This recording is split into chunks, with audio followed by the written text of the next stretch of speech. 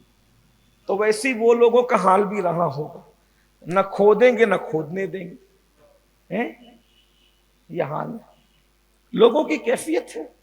دادا گیری جب تک چل رہی ہے چل رہی، لیکن وہ عبد المطلب تھے، سرکار عبد المطلب 10 بیٹوں کو لے کر کے کھڑے ہوئے، تو پھر کہا کہ چلو ایک ثالث مقرر کرتے ہیں۔ تو انہوں نے کہا بھائی کون ثالث رہے گا؟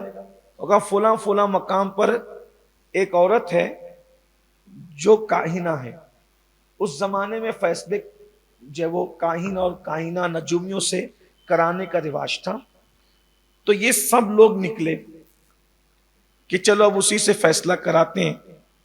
جب یہ لوگ رستے میں تھے، اتفاق سے سرکار عبد المطلب اور ان کے جو ساتھی تھے، سب کا پانی اور کھانا ختم ہو گیا، اور سامنے والی جو پارٹی تھی، چونکہ وہ یہ ایک ہی گھرانہ بنو ہاشم، صرف بنو ہاشم، اور ادھر مکے کے سب لوگ ایک ساتھ، تو ادھر انتظامات زیادہ تھے، حالانکہ ادھر انتظام خاندان کے اعتبار سے تھا، کسی وجہ سے ختم ہو گیا۔ تو سرکار عبد المطلب نے ان لوگوں سے پانی مانگا کہ بھی پانی دو، انہوں نے کہا ہم تمہیں پانی نہیں دیں گے۔ تو سرکار عبد المطلب اور ان کے ساتھ جتنے ان کے بیٹے یا جو بھی خاندان کے لوگ تھے، ان سب کا حال ہی ہو گیا کہ پیاس کی وجہ سے زبان سوکھ کر کاٹا ہو گئی، اور قریب تھا کہ وہ انتقال کر جاتے۔ تو سرکار عبد المطلب نے دیکھا کہ یہ پانی دینے تیار نہیں ہے، اور حالت اب ایسی ہے کہ بالکل جاں بلب ہو رہے ہیں سب لوگ۔ تو حضرت عبد المطلب نے میں ایک کام کرو، ہم لوگ جتنے لوگ ہیں سب مل کر کے اتنی قبر کھود لے، اور جو مرتا جائے اس کو ایک ایک دفن کرتے جاؤ۔ صبر بے گور و کفن پڑے رہے، اس سے اچھا ہے کہ جو پہلے مرے اس کو دفن کر دیں، دو جو بعد میں مرے اس کو دفن کریں، آخری میں ایک آدمی بچے گا تو سب بے گور و کفن پڑے رہے، اس سے اچھا کہ ایک ہی آدمی بے گور و کفن پڑا رہے گا۔ تو قبریں کھود گئی، اسی میں وہ قبریں کھودتے کھودتے پھر دماغ میں ایک بات آئی کہ بھئی ایسے بیٹھنے سے تو اچھا ہے چلو کوشش کرتے ہیں۔ سامنے والی پارٹی خوشی منا رہی کہ یہ تو ایسی مر جانا ہے، تو زمزم تو ہمیں بالکل مفت میں ہاتھ آ جانا ہے، تھالی پہ سجا کر کے زمزم مل جائے گا، ان کا قصہ ہی ختم ہو جائے گا، پانی دینے تیار نہیں۔ لیکن جب سرکار عبد المطلب نے کہا کہ چلو تھوڑا آگے بڑھتے ہیں، کوشش کرتے ہیں، تو سب نے اپنے اپنے اونٹوں کو اٹھایا، حالانکہ وہ اونٹ بھی پیاسے تھے، بھوکے تھے، اٹھایا، اور جیسے ہی ہانکنے لگے تو سرکار عبد المطلب کا اونٹ جیسے ہی اٹھا تو اس نے پیر زمین پہ مارا، تو اس کے پیر مارنے کی برکت سے پانی کا چشمہ جاری ہو گیا۔ یہ حضرت عبد المطلب کی کرامت تھی۔ ان صاحب کرامت لوگوں کو بھی لوگ کافر کہتے، ہائے ہائے کیا یہ امت ہے۔ کلمہ پڑھ کے نبی کے دادا کافر ہیں، سوچئے، نبی کے ابا کافر ہیں، نبی کی اماں کون کون ہے خدا جانے۔ بت ہم کو کہے کافر، یہ اللہ کی مرضی ہے۔ غور تو فرمائیں، لا الہ الا اللہ، جن کے گھر کے صدقے، جن کے صدقے ایمان نصیب ہوا، لوگوں کے کلیجے ٹھنڈے نہیں ہوتے۔ اس امت میں سب سے پہلا کفر کا فتویٰ بھی اگر کسی پہ لگا ہے تو وہ مولا کائنات سیدنا علی یا مرتضیٰ پہ لگا۔ خارجیوں نے کہا کہ ان الحکم الا للہ، حکم تو صرف اللہ ہے، کہ علی نے حکم بنایا اس لیے علی کافر ہو گیا۔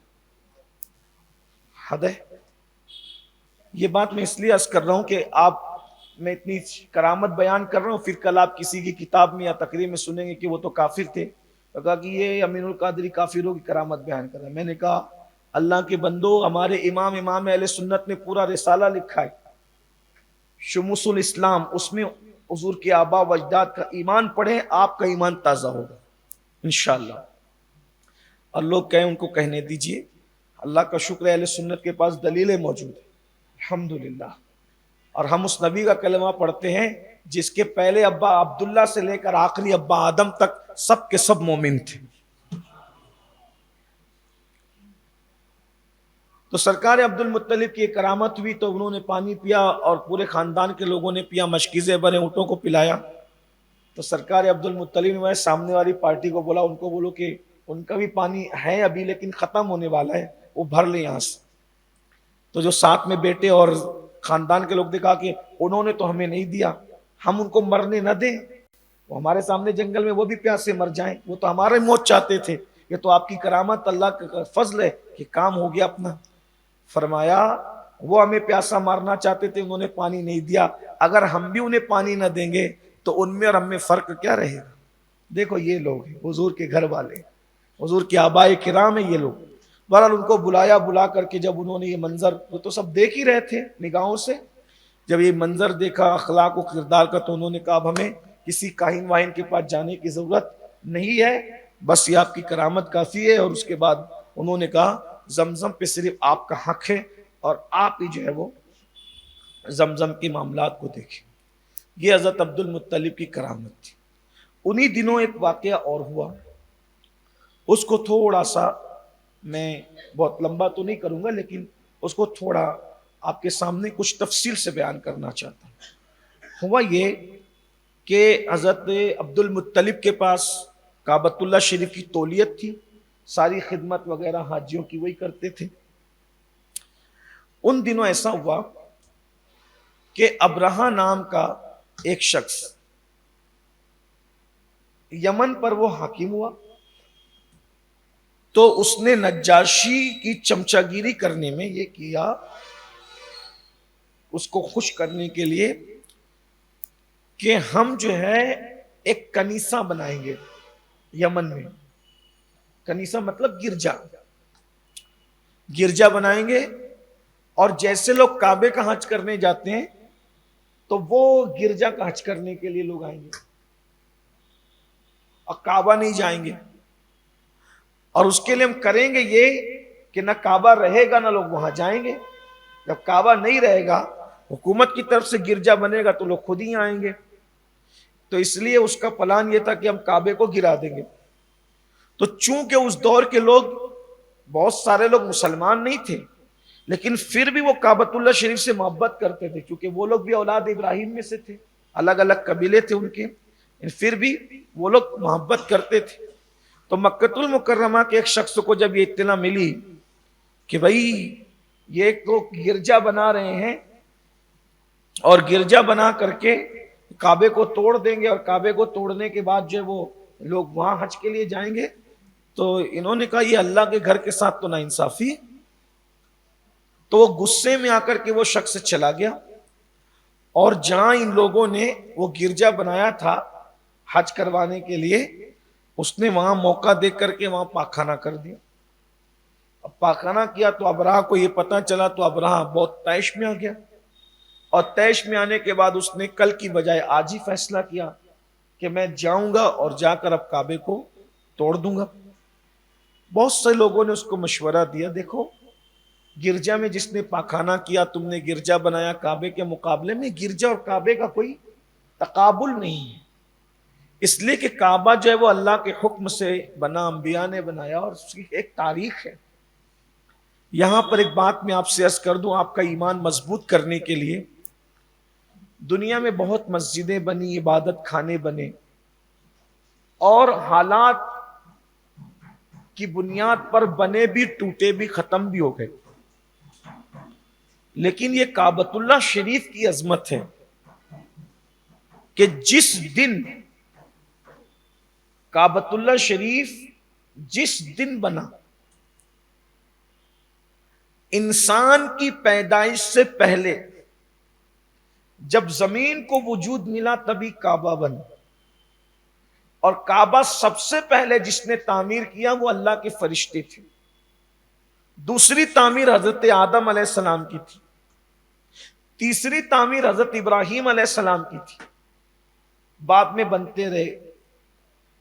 لیکن آپ غور کریں کہ کعبۃ اللہ شریف جس جگہ پہ بنا ہے، نمبر ایک وہ تو زمین کا سینٹر پوائنٹ ہے، یعنی زمین کا بیچو بیچ ہے، وہ زمین وہیں سے بننا شروع ہوئی۔ اللہ کا عرش پہلے پانی پر تھا، اور یہ زمین پوری پانی تھی. پھر وہ جو زمین جہاں آج اس کا سینٹر پوائنٹ ہے جہاں کعبہ ہے وہیں سے جھاگ نکلی اور وہ جھاگ پھیلتی چلی گئی اور زمین بنتی چلی گئی. ایک تفصیل ہے, کبھی اس پہ گفتگو کریں گے. تو کعبہ انسان کے دنیا میں آنے سے پہلے ہے اور فرشتوں نے اس کو تعمیر کیا ہے. اس کی بنیاد رکھنے والے جبریل علیہ السلام. جب زمین بن گئی تو جبریل نے اپنا پر مارا اور پر مار کر کے اس کی بنیاد رکھی. سید الملائکہ حضرت جبریل علیہ السلام. دوسری بنیاد حضرت آدم علیہ السلام کی. بہرحال تو ابرہہ نے فوج اکٹھا کی, لوگوں نے اس کو سمجھایا, اس نے نہیں مانا. بالآخر وہ پوری فوج لے کر کے طائف کے راستے آیا. جب طائف پہنچا تو طائف کے لوگ لات نام کے ایک بہت بڑا بت تھا ان کا, ان کے پاس وہ تھا, عبادت خانہ تھا. انہوں نے کہا بھائی دیکھو یہ کعبے سے الگ ہے, یہ ہمارا اپنا عبادت خانہ ہے, اس کو مت توڑنا. تم کعبے کو توڑ رہے ہو, ہم تمہاری اس میں مدد کریں گے. تو طائف کے راستے وہ مکہ شریف پہنچا اور مینا اور مزدلفہ کے بیچ میں ایک وادی ہے, اس کا نام ہے وادی محصب. وادی محصر. وادی محصر جو ہے وہ بیچ میں ہے, وہی اس نے قیام کیا. اور اس سے پہلے کہ وہ جنگ کرتا اس نے اپنے ایک بہت ہوشیار مخبر کو بھیجا کہ جاؤ اور جا کر کے یہ پتہ لگاؤ کہ کیا مکے والے ہم سے جنگ کرنے کے موڈ میں ہیں, جنگ کرنا چاہتے ہیں. تو جو مکے کا سردار اور سب سے مالدار آدمی جس کی سب بات سنتے اس سے جا کے ملنا, دوسروں سے مت ملنا, مالدار اور سردار سے ملنا, کیونکہ بات تو لوگ مالدار اور سردار کی مانتے ہیں. تو جو اس کا مخبر تھا اس نے پوچھا کہ بھئی تمہارا سردار کون ہے اور تم میں سب سے زیادہ مالدار کون ہے؟ تو لوگوں نے بتایا کہ ہمارے سردار کو دنیا عبد المطلب کہتی ہے اور وہی پورے مکے میں سب سے زیادہ مالدار بھی ہے. یہ بات پہ میں پہلے ہی دن سے زور دے رہا ہوں, اس کو آگے سیرت النبی سمجھنے میں آپ کو آسانی ہوگی. ٹھیک ہے. اب وہ آیا, آنے کے بعد اس نے کہا کہ ابرہہ جو ہے وہ وادی محصر کے اندر موجود ہے اور کعبہ توڑنا چاہتا ہے. وہ سرکار عبد المطلب نے فرمایا کہ اس نے تو ہمارے جانور اور مویشی سب اٹھا کر کے لے گیا اور ہم لوگ اس پوزیشن میں نہیں ہے کہ اس سے جنگ کریں, اور نہ ہم جنگ کو اس وقت پسند کرتے ہیں. رہی بات کعبۃ اللہ شریف کا معاملہ, اس کو دیکھا جائے گا. یہ سن کر کے وہ گیا اور اس مخبر نے بتایا کہ ایسا ایسا ہے اور وہ سردار کا کہنا یہ ہے. نفیل نام کا ایک دوسرا آدمی تھا جس کی دوستی تھی حضرت عبد المطلب سے, وہ یمن کا تھا نفیل. اور نفیل کو ابرہہ نے اپنا قیدی بنا کے لایا تھا. تو سرکار عبد المطلب نفیل سے ملے, کیونکہ نفیل ہی رستہ بتا, قیدی تھا لیکن رستہ بتا رہا تھا. نفیل یہ سب کیا ہو رہا ہے؟ نفیل نے کہا میں تو قیدی ہوں, پتہ نہیں میں کب قتل ہو جاؤں گا. میرا ایک دوست ہے اس کا نام انیس ہے, اور وہ انیس جو ہے وہ ابرہہ کا فیل بان ہے. مطلب کیا؟ وہ ابرہہ کا جو ہاتھی ہے اس کو چلانے والا میرا دوست انیس ہے.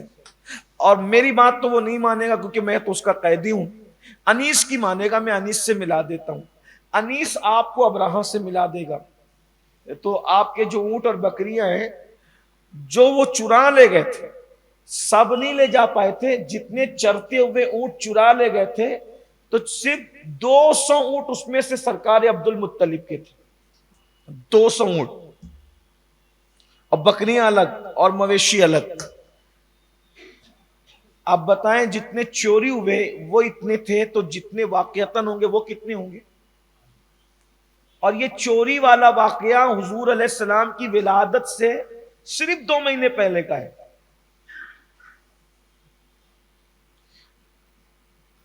اب انیس حضرت عبد المطلب کا تعارف ابرہہ کے سامنے پیش کر رہا ہے، اس کو سن لیجیے. انیس کے جملے ہیں، ابرہہ کے پاس جاتا ہے، اس کا فیلبان ہے، اور کہتا ہے کہ ابرہہ، یہ جو مکے کا سردار ہے عبد المطلب، میں چاہتا ہوں کہ ایک ملاقات آپ اس سے کریں. وہ بڑا شریف ہے، بنو ہاشم قبیلے سے اس کا تعلق ہے، بڑا سخی ہے، بڑا مالدار ہے. اور انیس کے جملے یہ ہے، انیس ابرہہ کے پاس سرکار عبد المطلب کا تعارف، میرے نبی کے دادا کا تعارف یوں پیش کرتا ہے کہ رات دن اس کا دسترخوان غریبوں کے لیے، مسافروں کے لیے، یتیم اور بیواؤں کے لیے بچھا رہتا ہے. یہ انیس کہہ رہا ہے. بھائیو، جن کے گھر میں خود کچھ کھانے کو نہ ہو، ان کے دسترخوان بھی 24 گھنٹے بچھے رہتے ہیں. اور پھر انیس کے جملے یہ ہے، وہ ابرہہ سے کہتا ہے، ارے انسان تو انسان ہے. عبد المطلب وہ سردار عرب ہے کہ جس کے دسترخوان پر چڑیوں کے دانے تک رکھے جاتے ہیں، جانوروں کو تک کھلایا جاتا ہے. یعنی انسان بھی کھاتے ہیں، جانور بھی کھاتے ہیں. یہ رسول اللہ کے دادا کا دسترخوان. آج میں نے نہیں دیکھا کسی ایسے سخی کو کہ جو انسانوں کو بھی کھلاتا اور جانوروں کو بھی کھلاتا. کچھ لوگ ہیں ایسے کھلاتے ہوں گے، لیکن بیچارے وہ بہت چھپے چھپے.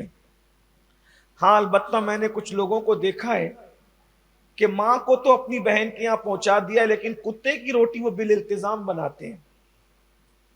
ایسے کتا صفت لوگوں کو بھی پھر شرم آنی چاہیے. یہ کوئی اخلاق نہیں ہے کہ ماں کو تو کھانے کے لیے مجبور کر دیا، کتوں کو روٹی کھلانی. یہ عبد المطلب ہے، پہلے انسان کو کھلاتے ہیں، لیکن انسان کے ساتھ جانوروں کو بھی کھلاتے. کسی کو دیکھا کہ کوئی چڑیا کو پانی پلانے کے لیے کٹورا باندھ رہا ہے، اب بہن کا حصہ ابھی تک نہیں دیا ظالم.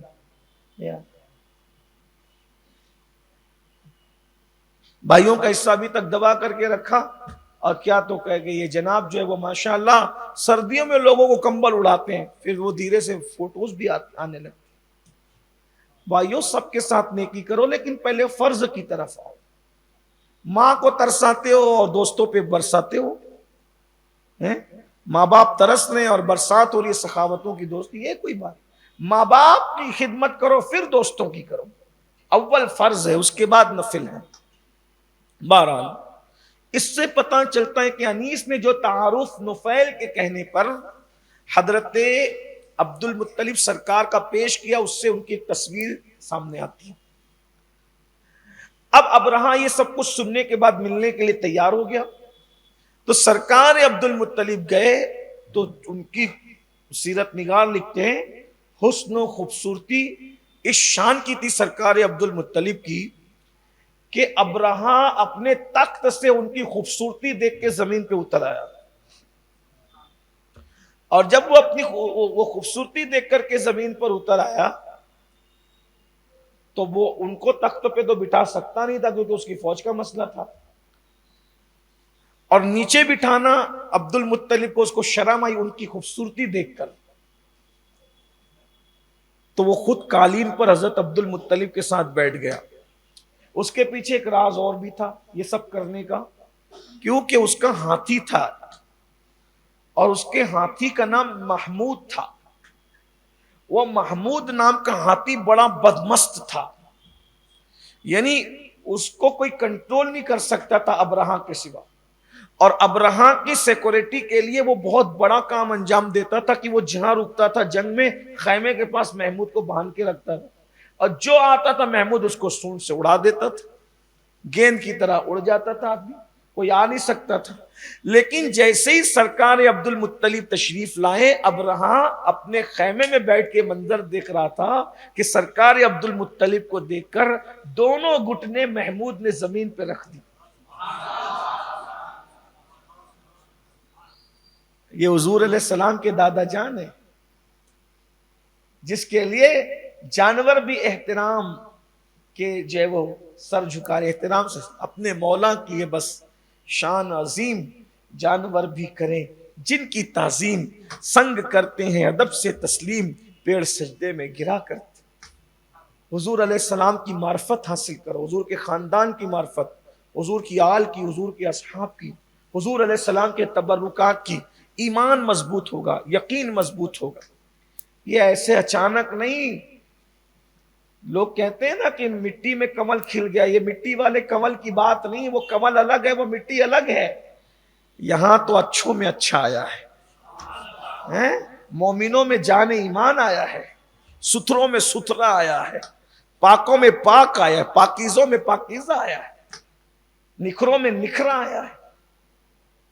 جیسی اصل ہے ویسی نسل، جیسی نسل ہے ویسی اصل. تو یہ منظر دیکھا کہ محمود جیسا ہاتھی جس کے آگے سرے تسلیم خم کر دے تو وہ نیچے قالین پہ آ کے بیٹھ گیا. سرکار عبد المطلب سے اس نے کہا کہ سردار مکہ بتائیں کیا کریں. آپ نے فرمایا کہ میرے اونٹ ہیں، 200 اونٹ ہیں، بکریاں ہیں، جانور ہیں میرے، وہ میں واپس لینے آیا. ابرہہ ہنس کے کہتا ہے میں تو آپ کو دیکھ کر کے بڑا متاثر ہو گیا تھا خوبصورتی اور حسن سے، اور آپ کی شرافت اور نجابت کو دیکھ کر میں ڈھیر تھا، لیکن آپ نے بڑی ہلکی بات کہی. سرکار عبد المطلب نے کہا کیا ہلکی بات؟ کہا آپ تو کعبے کے بارے میں کوئی بات ہی نہیں کرتے. یہ حضرت سرکار عبد المطلب کی حکمت تھی. دیکھیں یہ بات کرنے کا اسلوب ہے نبی کے دادا سے سیکھ لیں. دشمن جو آپ سے کہلوانا چاہتا ہے آپ اس میں خاموش رہیں. یہ حکمت ہے گفتگو کی. سرکار عبد المطلب نے ابرہہ کے سارے تصورات کے شیش محل کو چکنا چور کر دیا تھا.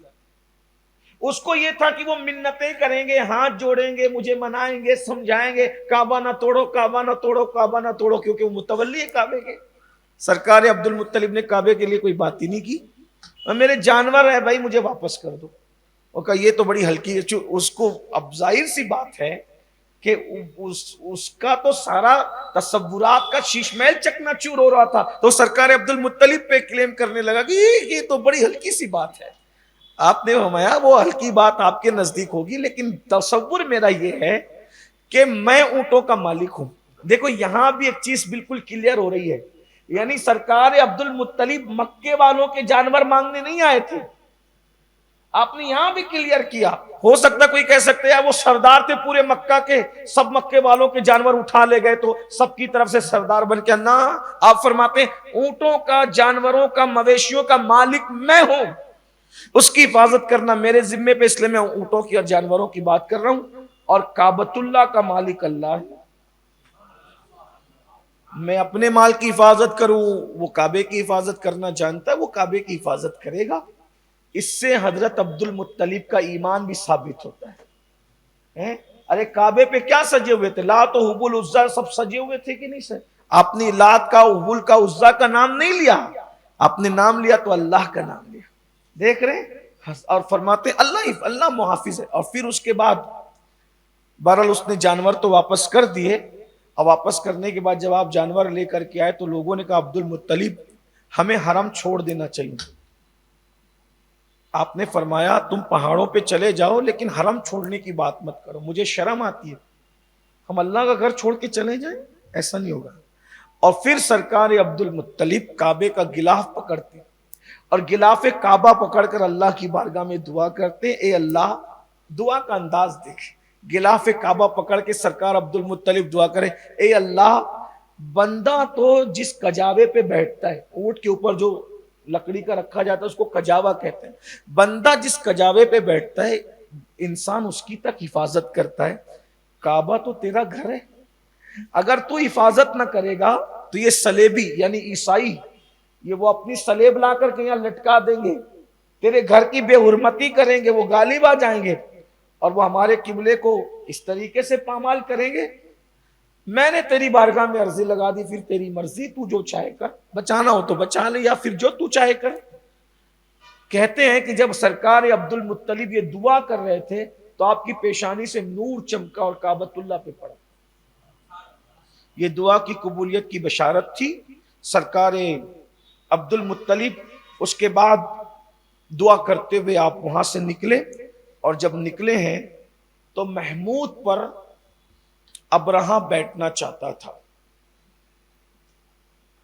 تو جیسے محمود پر ابرہہ بیٹھنا چاہتا تھا اس سے پہلے نفیل، جو اصل میں کعبۃ اللہ سے محبت کرتا تھا لیکن اس کو قید کر لیا گیا تھا، رہبری کے لیے رکھ لیا گیا تھا، نفیل نے محمود کے کان میں کہا محمود اگر اپنی عافیت چاہتا ہے تو بیٹھ جا، یہ کعبہ شہید کرنے جا رہے ہیں اور بربادی ہوگی۔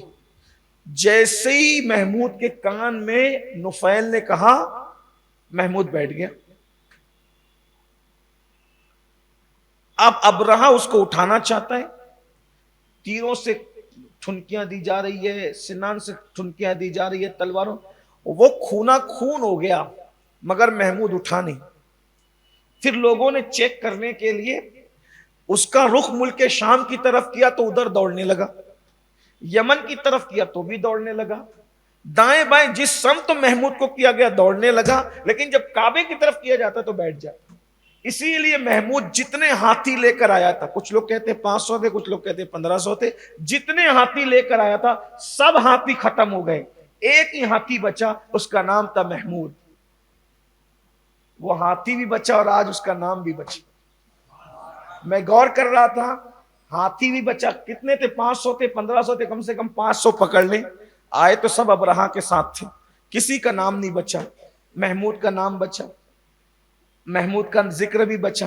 ایسے کتنے مقرر لوگ ہوں گے اس وقت جو محمود کا ذکر کر رہے ہوں، محمود کا ذکر محمود ہو رہا ہوگا۔ وجہ صرف اتنی، نور مصطفیٰ دادا کی پیشانی میں دیکھ کر وہ جھک گیا، اس تعظیم نے محمود کو ہمیشہ کے لیے مذکور بنا دیا۔ لوگوں اس کا ذکر ہو رہا ہے، سب اس کے ذاکر ہے، وہ مذکور ہے، دیکھ رہے ہیں تاریخ میں آج بھی اس کا نام۔ اور پھر وہ مرنے سے بھی بچ گیا، اس پہ پتھر نہیں آئے، اس پہ پتھر نہیں۔ پتا چلا کہ اگر جانور بھی حق کے ساتھ ہو جائے تو قدرت جانور کو اتنی عزت عطا کرتی ہے، اگر انسان حق پر ہو جائے تو اللہ انسان کو کیا عطا فرمائے۔ اب ابرہہ نے کیا کیا کہ اپنا لشکر تیار کیا، اور جیسے اس کا لشکر تیار ہوا اور کعبۃ اللہ شریف کی طرف وہ بڑھنے لگا تو ہوا یہ کہ سمندر کی طرف سے ابابیل نام کے چھوٹے چھوٹے، بہت چھوٹے ہوتے ہیں پرندے، اگر 2 انگلیوں سے نا ان کا گلا بھی دبا دے تو یہ مر جائیں، لیکن جب یہ آئے ہیں پورے لشکر کے ساتھ تو ان کے پیروں میں 2 پتھر تھے اور چونچ میں 1 پتھر، یعنی ایک کے پاس 3 تھے، اور وہ بہت بڑے نہیں تھے کیونکہ وہ جانور چھٹانک بھر بھی نہیں ہوگا، وہ جانور پرندہ جو جس کو لوگ کہتے ہیں ابابیل، اصل تو وہ پرندہ ہے لیکن اب چونکہ لوگ اس کو پرندہ ہی کہتے ہیں اس لیے میں آپ کو تلفظ میں نہ الجھا کر کے میں بھی پرندہ ہی کہہ رہا ہوں۔ اگر اہل علم تک میری آواز پرندے کی شکل میں پہنچے تو وہ ناراض نہ ہوں، کیونکہ مجھے کہیں نہ کہیں اپنی پبلک کا خیال کرنا۔ ہمارے مالیگاؤں والے تو شین اور سین کو بھی کھائے رہتے، تو مجھے ان کا بہت خیال کرنا۔ اصل میں ہمارے یہاں جو 3 نقطے والی شین جو کھا لی جاتی ہے تو اس میں پوربی زبان کا اثر ہے، اس لیے کہ پورب والے جو وہ ہمیشہ وہ شین کو سین ہی کہتے، اور وہ اس زبان کا حسن نہیں ہوئی، تو مجھے کہیں نہ کہیں پر اس کا خیال کرنا پڑتا ہے۔ جب میں مالیگاؤں میں گفتگو کرتا ہوں تو آپ اہل علم تک بات جاتی تو وہ یہ نہ سوچے کہ یار یہ تو پرندے کا تلفظ بھی ادا کرنے کے قابل نہ رہا، لیکن بہرحال مجھے اپنی قوم کا بھی خیال کرنے دیا جائے۔ بہرحال تو وہ پرندے آئے اور پرندے آئے جو بھی تھے، ابابیل جنہیں کہتے ہیں، اور وہ ایک ہاتھی پہ ایک کنکر برسا ہے، مسور جتنا، مسور دیکھا ہے؟ مسور کی دال ہوتی ہے لال والی، تو وہ دال کے 2 دانے ملتے ہیں تو ایک پورا مسور بنتا ہے، جسے ہم اپنے یہاں کھڑا مسور کہتے ہیں۔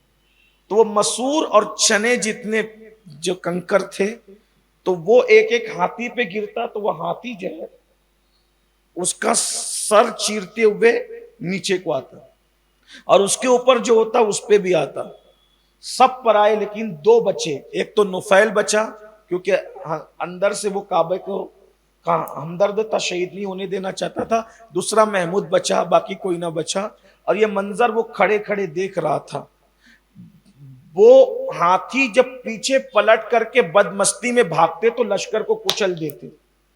بہت بری طرح مرے سب. ابرہہ کا حال دیکھنے جیسا تھا. ابرہہ کی کیفیت یہ تھی کہ اس کا جسم گھل گھل کے گر رہا، گھل گھل کے. اور وہ جب یمن کی طرف گیا ہے تو یمن پہنچتے پہنچتے وہ چوزے جتنا ہو گیا تھا ابرہہ. اور وہ بھی اس میں اس کا سینہ پھٹا، اور سینہ پھٹنے کے بعد جو ہے اس کا دل باہر آیا اور وہ مر گیا. اس طرح انتہائی عبرت ناک ابرہہ کی موت. اور لوگوں کو پتا چلا کہ حکومت کے نشے میں اگر کوئی اللہ کا گھر گرائے تو اللہ اس کا انجام کیا کرے. ابرہہ عبرت ہے لوگوں کے لیے. اور یاد رکھنا، قدرت کسی کو فوراً سزا دیتی ہے اور قدرت کسی کو بعد میں سزا دیتی ہے. سزا بہرحال ضرور ملتی ہے. تو سرکار عبد المطلب رضی اللہ تبارک و تعالی عنہ کی یہ دوسری کرامت تھی کہ آپ کی دعا سے ابرہہ ہلاک. اللہ کی قدرت ہے، نشانی ہے. یہ حضرت سرکار عبد المطلب رضی اللہ تبارک و تعالی کی شان ہے.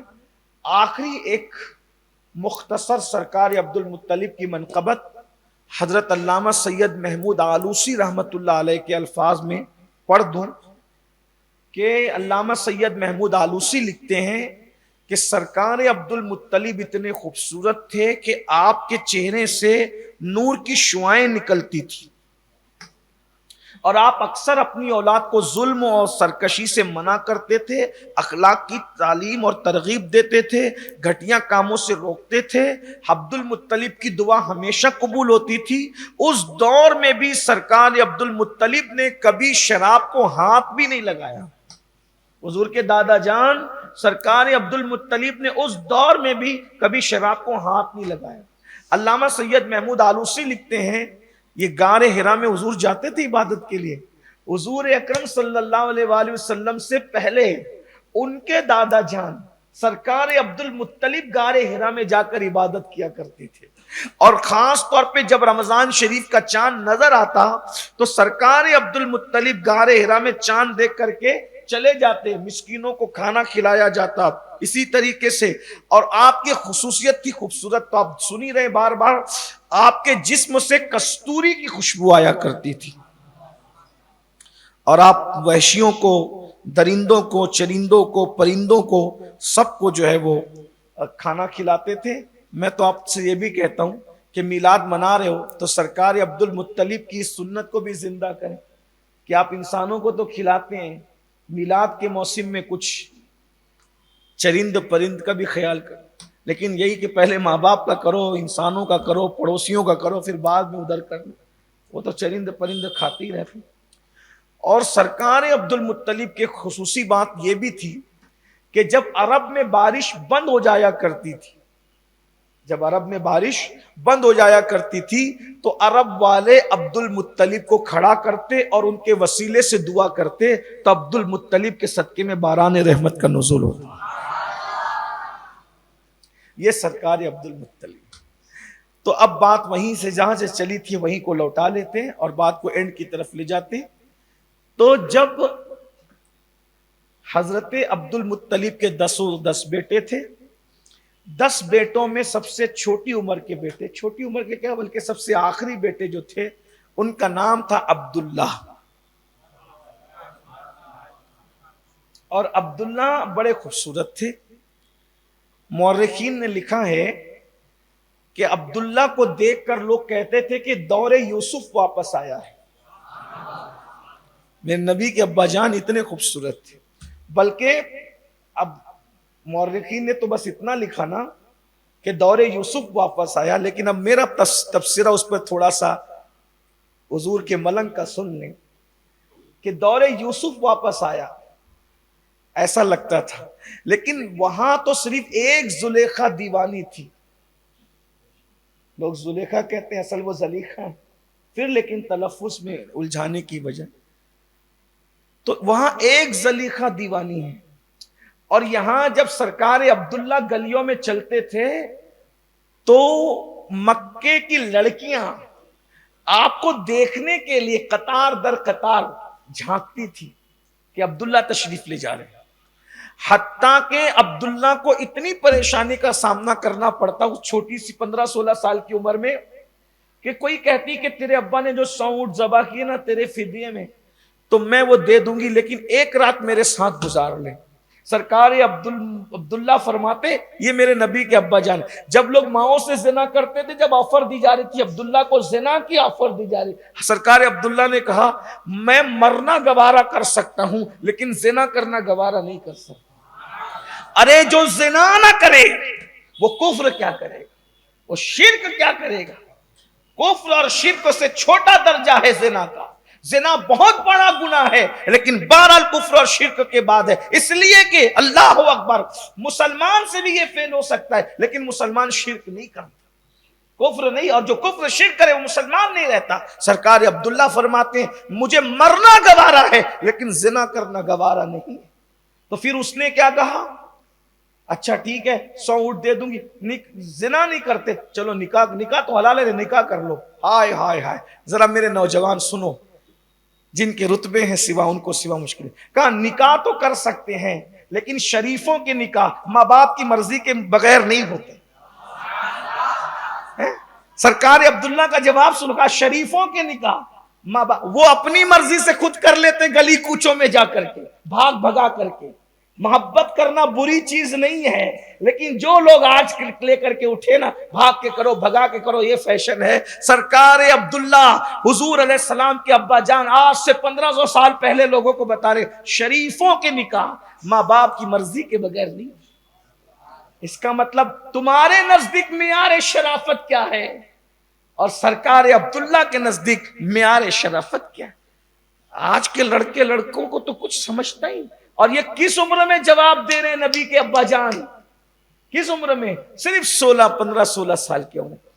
حالانکہ حضور کے ابا جان کا وصال جب ہوا نا تو ان کی داڑھی بھی نہیں نکلی تھی، 18 سال 17-18 سال کی عمر تو آپ کا وصال ہوگی۔ تو دور یوسفی واپس آیا۔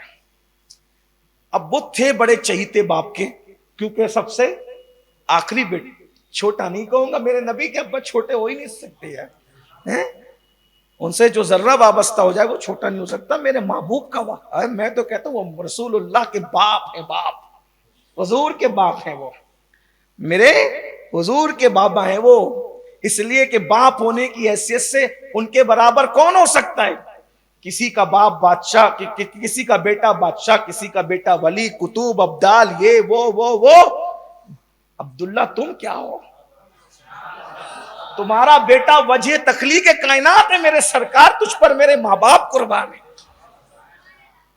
اور میں لوگوں کو یہ وظیفہ دیتا ہوں جس وقت دعائیں مقبول ہونے سے کچھ رکاوٹ ہو لے لو عبداللہ اور سرکار آمنہ کا نام، پھر قبولیت کے درجے کو نہ پہنچے تو کہ، لیکن محبت ہونی چاہیے۔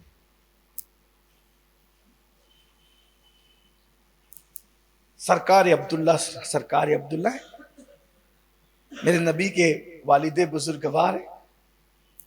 یہاں میں ایک بات سوچتا ہوں عبداللہ کیسے رہے ہوں گے، عبداللہ کیسے رہے ہوں؟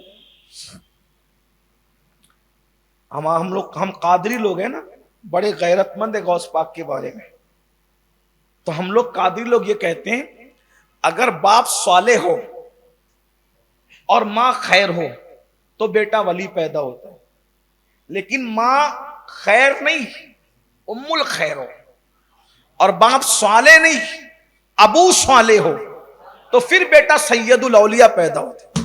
تو جب باپ ابو صالح یعنی نیکوں کا باپ ہو تب اس کے گھر میں ولیوں کا سردار آتا ہے، جس کے گھر نبیوں کا سردار آیا ہوگا اس عبداللہ کے تقوی کا عالم کیا ہوگا۔ ملا جی آپ تولتے رہے عبداللہ کو، کوئی ترازو ہی نہیں بنا جو عبداللہ کا تقوی تول سکے۔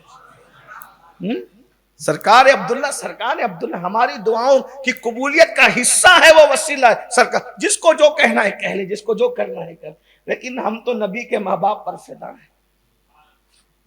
اور آپ سے بھی کہتا ہوں ارے جس نے ہمارے ماں باپ کے قدموں میں جنت رکھ دی ہے، اتنا بڑا احسان ہے اس رسول کا۔ رسول اللہ کے والد بزرگوار کیا، میں ابھی وقت رہے گا تو ابھی عرض کر دوں گا۔ تو سرکار عبداللہ جو ہے وہ بڑے خوبصورت تھے اور والد کے بڑے چہیتے تھے۔ 10 بیٹے تھے۔ عبد المطلب منت پوری کرنا ہے تو ایک بیٹا ذبح کرنا، کوئی ایک تو ہوگا۔ اب باپ کو تو سبھی عزیز ہوتے ہیں لیکن چہیتے بہت تھے سرکار عبداللہ۔ لوگوں نے کہا کہ وہ کیا کریں گے؟ تو کہا کہ 10 بیٹوں کا نام کا قرآن نکالو، بلاؤ۔ اس دور میں قرآن اندازی کا طریقہ تھا، فال نکالنے کا تیروں کے ذریعے سے نکالتے تھے۔ نکالا، پہلی بار میں سرکار عبداللہ کا نام، پھر بولے ایک بار اور کر لو، پھر سرکار عبداللہ کا نام، ایک بار اور کر لو، سرکار عبداللہ کا نام۔ عبد المطلب نے آستین چڑھائی، چھری لی اور پوچھا بیٹا کیا بات ہے؟ میری منت پوری کرنا ہے، کیا کہتے ہو؟ عبداللہ اسماعیل کا سچا بیٹا ہے۔ حضرت اسماعیل کی یاد تازہ کر دی۔ اب بابا آپ کو جو کرنا ہے وہ کریں، میں تو صبر کروں، آپ اپنی منت پوری کرنی، اللہ کی راہ میں ذبح کرنا ہے کر دیں۔ اب جیسے ہی عبداللہ کی گردن پہ چھری رکھی جا رہی ہے، پورا مکہ بے تاب، سب کھڑے ہو گئے کیونکہ عبداللہ تھے ہی نا۔ عبداللہ عبد المطلب کیا کر رہے ہو؟ اتنا خوبصورت حسین بیٹا جو ابھی جوانی کی بہاروں میں جس نے قدم رکھا ہے، اسے آپ قتل کر دیں گے، مار ڈالیں گے آپ منت پوری کرنے کے لیے؟ سرکار عبد المطلب نے کہا اللہ کے لیے منت مانی تھی، میں اس کو پوری کر دوں گا، ہم نہیں ہونے دیں گے۔ آپ نے، میرا بیٹا ہے، تم روک نہیں سکتے مجھے، میں اپنی منت پوری کروں گا۔ تو جب لوگوں نے دیکھا کہ اب یہ مانتے نہیں ہیں، غصے میں آ گئے جلال میں، تو لوگوں نے ہاتھ جوڑنے شروع کیے، کچھ کیجئے نا، کوئی راستہ نکالیے نا۔ جب بہت منت سماجت کی گئی تو سرکار عبد المطلب نے کہا کیا راستہ نکالیں؟ کہ ایک کام کرتے ہیں، یثرب میں ایک کاہنہ رہتی ہے، یا ایک کاہنہ رہتی ہے، اس کے پاس چلتے ہیں، وہ ہمیں راستہ بتائے گی۔ اب سب لوگ گئے وہاں، اس اتفاق سے وہ بھی خیبر چلی گئی تھی، پھر خیبر پہنچے، وہاں سے وہی بولے کہ ایسا ایسا معاملہ آپ کیا کریں؟ اس نے کہا میں کل بتاؤں گی۔ جب دوسرا دن آیا تو آپ بتاؤ کیا کرنا ہے؟ اس نے پوچھا کہ تمہارے یہاں مقتول کی دیت کیا ہے؟ دیت کہتے ہیں اگر کسی کو قتل کر دیا جائے تو اس کا خون بہا جو ہے اس کو دیت کہتے ہیں۔ تو مقتول کی دیت کیا ہے؟ تو اس وقت تک کے دیت تھی مکے میں 10 اونٹ، 10 اونٹ اس وقت تک۔ تو کہا کہ کام کرو، دیت 10 اونٹ ہے نا، تو 10 اونٹ رکھنا اور پھر عبداللہ کو کھڑا کرنا، پھر قرآن نکالنا، اگر اونٹوں کے نام آ جائے تو اونٹ ذبح کر دینا، منت پوری ہو جائے گی، اور اگر اونٹوں کا نام نہیں آیا اور عبداللہ کا نام آیا تو پھر 10 اونٹ اور بڑھانا، پھر قرآ کرنا، اگر اونٹوں کا نام آئے گا تو اونٹ ذبح کرنا، منت پوری ہو جائے گی، پھر بھی عبداللہ کا نام آیا تو 10 اونٹ اور بڑھانا، اسی طرح بڑھاتے رہنا جب تک کہ اونٹوں کا نام نہ جائے، پھر وہ چاہے جتنے ہوں، میں آپ کی منت پوری ہو جائے گی۔ سب لوگ آئے، 10 اونٹ رکھے، سرکار عبداللہ کا نام، پھر حضرت عبداللہ کا نام، 20 اونٹ رکھے، پھر سرکار عبداللہ کا نام، 30 اونٹ رکھے، سرکار عبداللہ کا نام، 100 اونٹ رکھے، 100 اونٹ اور سرکار عبداللہ کا نام۔ تو اب 100 اونٹ جب بات آئی تو اب سرکار عبداللہ کا نام نہیں بلکہ اونٹوں کا نام آیا، لوگ خوش ہو گئے، اب 100 اونٹ ذبح کر دو، کہا نہیں، عبد المطلب سرکار نے کہا نہیں، ایک بار پھر کرو، پھر کیا تو پھر 100 اونٹ کا نام آیا، سرکار عبداللہ کا نام نہیں آیا، پھر کہا ایک بار اور کرو، پھر اور کیا تو پھر 100 اونٹ کا نام آیا، سرکار عبداللہ کا نام نہیں آیا، تو پھر آپ نے وہ 100 اونٹ ذبح کیے سرکار عبداللہ کے بدلے میں۔ تو اسی لیے حضور علیہ السلام کہا کرتے تھے کہ میں 2 ذبیحوں کا بیٹا ہوں، ایک تو اسماعیل ذبیح اللہ اور ایک تو عبداللہ ذبیح اللہ، میں 2 ذبیحوں کا بیٹا ہوں۔ تو اب یہ جو سرکار عبداللہ تھے، یہ ان کی اس طرح سے قربانی کا معاملہ بچا اور آپ بھی ذبیح کہلائے، حسن میں بڑے خوبصورت تھے۔ اب جب اس کا بڑا گلگلہ ہو گیا کہ بھئی عبد المطلب کا جو بیٹا ہے عبداللہ، اس کے بدلے میں 100 اونٹ قربان ہو گئے، تو پھر یہ ہوا کہ اس کی شادی ہو جانی چاہیے۔ اب جب شادی کا مرحلہ آیا تو اب وہاں سب بغیر کسی مبالغے کے کہہ رہا ہوں سیرت کی کتابیں اٹھا کے پڑھ لیں، اتنے مجموعہ کئی سیرت کی کتابوں کا جتنے تھے، جب سنا کہ عبداللہ کی شادی ہونے والی ہے سب گرے پڑے جا رہے تھے۔ وہ کہتا تھا میری بیٹی، وہ کہتا تھا میری بیٹی، وہ کہتا تھا میری بیٹی۔ اور یہ میری بیٹی تو اپنی جگہ، وہ جو خود سے آ کے کہتی تھی کہ ہمارے ساتھ کر لو وہ الگ۔ یہ سرکار عبداللہ کا ایک تقویٰ تھا، شرمیلی نگاہیں کبھی کسی کی طرف اٹھی نہیں، اس لیے کہ اللہ تبارک و تعالیٰ کو اب جو پسند تھا معاملہ عبداللہ کے رشتے کے لیے، وہ کوئی اور ہی ہستی تھی۔ وہ ہستی کون تھی؟ اللہ اکبر، جس کے شکم کے اندر نبیوں کا امام آنا تھا۔ اس دور میں 15 سال کی عمر میں میرے نبی کی امی کو لوگ طیبہ اور طاہرہ کے لقب سے جانتے تھے۔ بس اب اس پر بات پوری کرتا ہوں باقی شب میلاد کے لیے انشاءاللہ۔ یہ رشتہ کیسے طے ہوا؟ سرکار عبداللہ کا رشتہ سرکار آمنہ کے ساتھ کیسے؟ اصل میں جو حضرت وہب ابن عبد مناف ابن زہرہ،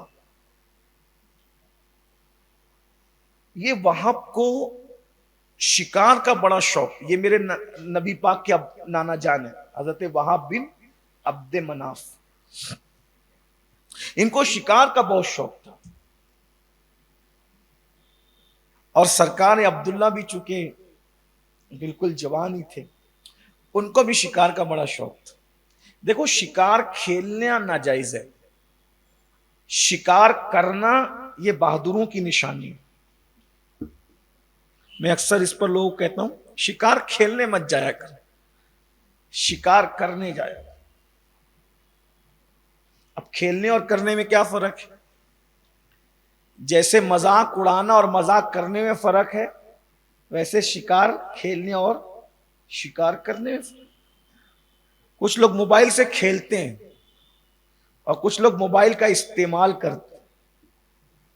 جو موبائل کا استعمال کرتے ہیں تو وہ اسکرین پہ قرآن بھی پڑھتے ہیں، میسج بھی دیکھتے ہیں، اچھی کلپیں ایک دوسرے کو فارورڈ بھی کرتے ہیں، یہ سب یہ استعمال ہے۔ کچھ لوگ مسجد میں آ کر بھی وہ بغیر موبائل کے رہ نہیں پاتے، محفل میں بھی بیٹھیں گے تو زبردستی وہ اسی میں لگے رہیں گے، ہے نا؟ اسی طریقے سے وہ کھا رہے ہوں گے تو بھی اسی میں لگے ہوں گے، گیم کھیل رہے ہوں گے، یہ سب کر۔ میں نے تو بعض کم نصیبوں کو اسٹیج پر حضور کی شان میں تقریر ہو رہی ہے، اسٹیج پر بھی لوگوں کو میں نے موبائل کرتے دیکھا کہ یا اللہ ان پہ افسوس ہے، جس نبی کا ذکر ہو رہا ہے الہی میری زبان پر یہ کس کا نام آیا، یہ اب بھی موبائل، یعنی موبائل میں آخر کون سی ایسی چیز ہے جو ذکر رسول سے بہتر ہے؟ یہ امت نے نبی کو جانا ہی نہیں، نبی کو پہچانا ہی نہیں۔ معرفت رسول اٹھی نگاہ، متاع دین و دانش لٹ گئی اللہ والوں کی، متاع دین و دانش لٹ گئی اللہ والوں کی، یہ کس کافر ادا کا غمزہ خوریز ہے ساقی۔ امام مالک جب ذکر حدیث رسول پڑھ رہے تھے، بچھو نے کئی مرتبہ ڈنک مارا، خون ٹپک رہا ہے، حرکت بھی نہیں کی۔ جب حدیث پوری کر چکے تب کہا ذرا دیکھو تو کیا ہے، کہا اتنی بار ڈنک مارا، پہلی بار میں تو کہا حضور کی حدیث پڑھ رہا تھا نا، حدیث کے ادب میں ڈنک کھاتا رہا لیکن حرکت نہیں۔ یہی محفل ذکر رسول تھی، مقرر ذکر کرتا تھا، بیٹھے ہوئے لوگ محفل میں بیٹھے بیٹھے حضور کا دیدار کر لیتے تھے، یہی وہ محفل تھی۔ لیکن نہ کرنے والوں میں وہ ہے نہ سننے الا ماشاء اللہ۔ حضور سیدی اعلی حضرت ایک مرتبہ دوران محفل کھڑے ہوئے، اس وقت حضور سلطان الواعظین سیدی مرشدی سرکار سید احمد اشرفی الجیلانی رحمت اللہ علیہ، جو آپ کے خلیفہ میں شاگرد میلاد پڑھ رہے تھے، وہ کھڑے ہو گئے امام اہل سنت۔ اچھا، لوگوں نے پوچھا آپ کیوں کھڑے ہو گئے تھے؟ کہا شہزادہ میلاد پڑھ رہا تھا رسول اللہ کا اور حضور کی آمد ہو گئی تھی، وہ استقبال میں کھڑا ہو۔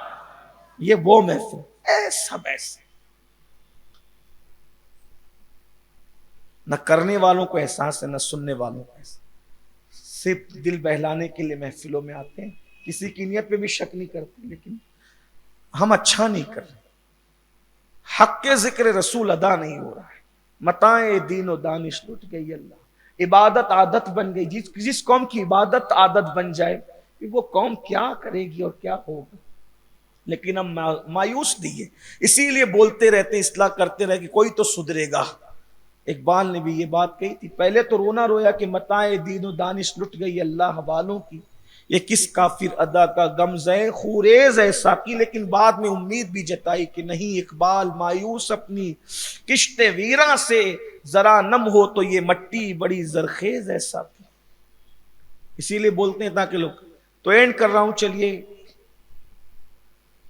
حس کر رہا تھا کہ یہ نکاح کیسے ہوا، تو سرکار عبداللہ کو شکار کرنے میں بڑی دلچسپی، اور عرب میں شکار، اچھا شکار کرنے جب جاتے تھے نا عرب والے تو وہ آگے رکھ کے لاتے تھے، اور خاص طور پہ بنو ہاشم آگے رکھ کے لاتے تھے کہ اتنا بڑا مار کے لائیں گے،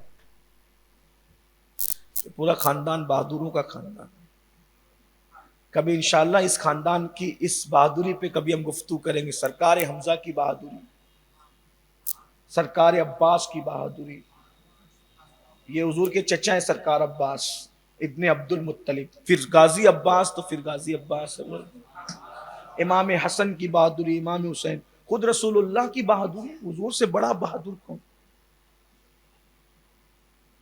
جب آقا کسی جنگ میں ہوتے تھے تو سب سے سست رفتار سواری پہ بیٹھتے تھے، حالانکہ جنگ میں لوگ تیز رفتار سواری بیٹھتے تھے، حضور سست رفتار بیٹھتے تھے، وجہ تیز رفتار اس کو چاہیے جس کو بھاگنا، ہم تو ڈٹنے کے لیے آئے، اسی لیے سب سے سست رفتار، حالانکہ جس پہ بیٹھ جاتے تھے وہ سست تو ہوتا ہی نہیں تھا، لیکن کھچر پہ بیٹھتے تھے اکثر جنگوں میں، ایک الگ سا عنوان ہے۔ تو اب حضرت وہب حضور کے نانا جان وہ بھی جنگل گئے، اور حضرت عبداللہ بھی جنگل گئے شکار کرنے کے لیے۔ اس دور میں جیسے یہ گوشت ووشت تو ایسے دکانیں پر تھوڑی ایسے ملتا تھا، اس زمانے میں تو لوگ گوشت کا شکار کر کے لاتے تھے نا، اور پھر گوشت پکتا تھا۔ تو اب سرکار عبداللہ گئے ہیں، لیکن عبداللہ کی پیشانی میں جو نور محمدی چمکتا تھا، تو کچھ یہودی لوگ آئے تھے یثرب سے اور ملک شام سے، تو وہ جو نور چمکتا تھا نا اس سے گلیاں روشن ہوتی تھی، اور پھر آپ جان رہے ہیں کہ وہ حسن اور خوبصورتی اب میں یہاں بیان نہیں کر رہا ہوں، ٹائم مکمل ہوا ہے۔ تو ان کو ان کی کتابوں کے ذریعے پتہ چل گیا تھا کہ یہ عبداللہ وہی ہے جو آخری نبی کا باپ بننے والا ہے، اس کی پیشانی میں وہ جو نور محمدی چمکتا ہے۔ تو انہوں نے پلان بنایا تھا کہ ہم سب مکہ چلتے ہیں، اور اس جوان کی عادت ہے شکار کی، یہ اکیلے شکار کو جاتا ہے، بہادر ہیں، ہم چاروں طرف سے اس کو جنگل میں ایک دن پکڑ کے گھیر لیں گے اور اس کا قصہ تمام کر دیں گے۔ جملے پہ غور کرنا، اللہ قبول کر لے تو دعا دے دینا، اللہ قبول کر لے آپ دعا کر دینا قبولیت کی۔ ملک شام کے یہودی، یثرب کے یہودی، یمن کے یہودی، سب یہودی جماعت لے کر مکہ آئے، اور کیا کرنا چاہتے تھے؟ عبداللہ کو مار ڈالو، قتل کر دو، اس کی پیشانی میں نور محمد ہے، کیوں قتل کر دو؟ بولے میلاد نہیں ہونے دیں گے۔ کیا نہیں ہونے دیں گے؟ میلاد نہیں ہونے دیں گے۔ اس کا مطلب یہودیوں کی یہ پرانی عادت ہے، میلاد نہیں ہونے دیں گے۔ اس کے لیے کیا کہ شام سے، یمن سے، یثرب سے جماعت لے کر آئے مکے میں، میلاد نہیں ہونے دیں گے، اور چاروں طرف سے عبداللہ کو گھیر کے مار ڈالیں گے۔ لیکن ملا لوگ کہہ رہے تھے میلاد نہیں ہونے دیں گے، اللہ کہہ رہا تھا میں تو کروں گا۔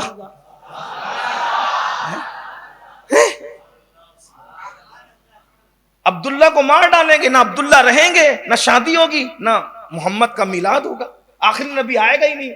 ملا کا بس کیا چلتا ہے، اللہ کے آگے کسی کی چلتی ہے؟ جب اللہ فیصلہ کر لے کوئی ملا کی نہیں چلتی۔ میلاد نہیں ہونے دیں گے، میلاد نہیں ہے، لیکن اللہ نے کروایا اور آج تک کروا رہا ہے۔ اللہ والے کر رہے ہیں، ملا والے جل رہے ہیں۔ جو بھی ہیں، میں آج کل کے دور کے لیے نہیں کہہ رہا ہوں، وہ یہودی لوگ تھے، وہ نہیں ہونے دیتے، وہ نہیں ہونا۔ اور ایک ملا جی کو میلاد کی 12 ربیع الاول کو رونے کی بڑی فکر تھی، وہ رویا بھی بہت بہت رویا۔ شیطان اپنی زندگی میں چند ہی بار رویا ہے۔ نمبر 1، جب اس کو اللہ تبارک و تعالی نے لانتی کر کے نکال دیا۔ نمبر 2، جب اس کو زمین پہ پھینکا گیا۔ نمبر 3، جب حضور کی میلاد ہوئی تب وہ رویا۔ نمبر 4، جب فاتحہ نازل ہوئی تب رویا۔ فاتحہ پہ بھی رویا اور میلاد پہ بھی رویا۔ اس کا مطلب اس کو فاتحہ سے تکلیف کتنی ہے۔ جب سورۃ الفاتحہ نازل ہوئی بہت رویا، اور اس طرح میلاد پہ بھی رویا کہ حضور آ گئے۔ سب مسکرا رہے تھے، جانور تک خوش تھے، ملا جی رو رہے تھے۔ یہ رونا پرانا رونا ہے۔ بہرحال ہم کسی صوفیہ کے غلام ہیں، ہم آج کے ماحول میں بات نہیں کر رہے، شیطان کی بات ہو رہی ہے، آپ کسی اور طرف لے جائیے گا۔ ماحول بڑا خراب ہے آج کل، ماحول اچھا نہیں ہے۔ لیکن بہرحال یہ کیسے ہوا، نکاح کیسے؟ تو سرکار عبداللہ کے قتل کے لیے سارے ملے جمع تھے، جو یہودی ملے تھے سب جمع، مار ڈالیں گے۔ اور سرکار عبداللہ کے پیچھے پیچھے لگے رہتے تھے۔ جیسے ہی سرکار عبداللہ جنگل میں پہنچے شکار کے لیے، تو انہوں نے چاروں طرف سے عبداللہ سرکار کو گھیر لیا۔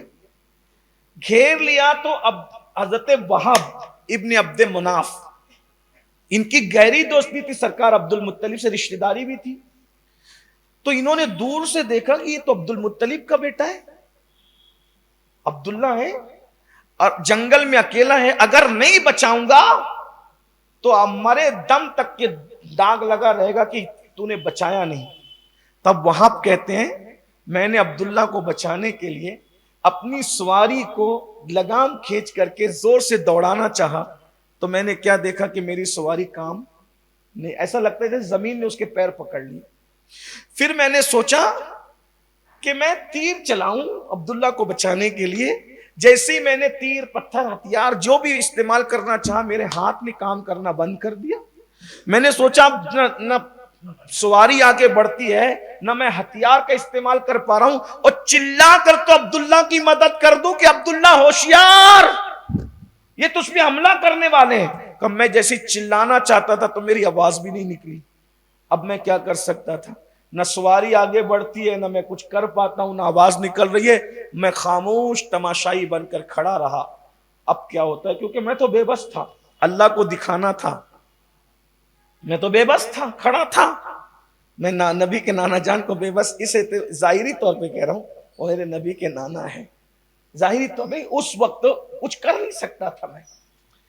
تو سرکار عبداللہ پر جب انہوں نے چاروں طرف سے حملہ کرنا چاہا، تو وہاب کہتے ہیں میں نے دیکھا اچانک شیر نکلے اور شیروں نے ان کو پھاڑ دیا۔ جیسے پھاڑ دیا تو پھر عبداللہ پر میرا دل آ گیا، اور وہ غائب بھی ہو گئے شیر کہ یہ تو صاحب کرامت بزرگ ہے یہ جوان۔ تو میں نے عبد المطلب سے کہا بھائی عبد المطلب، آپ عبداللہ کی شادی کیوں نہیں کر؟ یہ لڑکیوں کی طرف سے معاملات ہوتے ہیں، وہ ہوتے ہیں عبداللہ کی شادی کیوں نہیں کر رہے؟ تو سرکار عبد المطلب کرنا تو ہے لیکن کوئی لڑکی ڈھونڈ رہے ہیں، عبداللہ کے حساب سے کوئی لڑکی مل جائے تو لڑکی۔ تو کہا آپ کہیں اور کیوں جاتے ہیں، میری بیٹی آمنہ ہے نا، انہی کے ساتھ شادی کر۔ اور اس کے بعد پھر رجب کے پہلے ہفتے میں میرے آقا علیہ السلام کا نکاح، میرے آقا علیہ السلام کے ابا جان کا نکاح میرے آقا علیہ السلام کی امی جان سیدہ آمنہ کے ساتھ مینا کے میدان میں،